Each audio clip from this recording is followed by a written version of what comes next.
আচ্ছা, আমরা এই অঙ্কই আরেকটা করে দেখি, ঠিক আছে? এই অঙ্কই আরেকটা করে দেখি।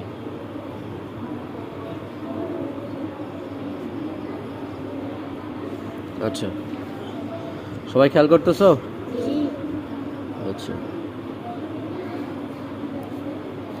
94 বিয়োগ 34 কত? 34 কত? 34।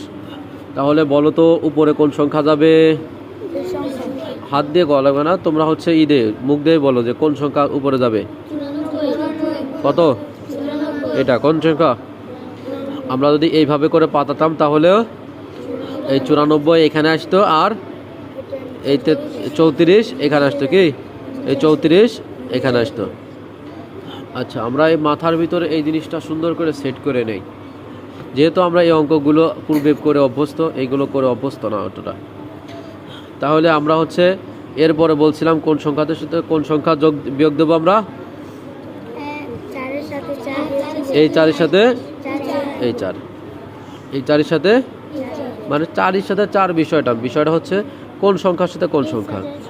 এই সংখ্যার সাথে এই সংখ্যা আমরা বিয়োগ দেবো। এই সংখ্যা উপরে থাকে, উপরের সংখ্যার থেকে বিয়োগ করতে হয় নিচের সংখ্যা। কি উপরের সংখ্যা থেকে নিচের সংখ্যাকে বিয়োগ করতে হয়। তাহলে চলে 4-এর সাথে 4, যদি 4 থেকে 4 যদি আমরা বিয়োগ দিই, কিছু থাকে? কিছু থাকে? তাহলে শূন্য। কি শূন্য। এরপর হচ্ছে এখানে আছে 9, এখানে আছে 3। তাহলে 9-এর থেকে 3 বিয়োগ দিলে কত থাকে? হাত গোনো।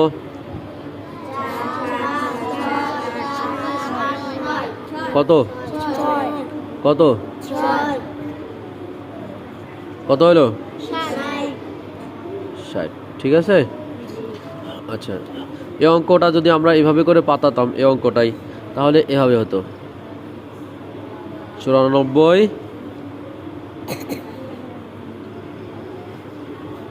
ঠিক আছে? 4-এর সাথে 4 থেকে 4 বিয়োগ দিলে 0।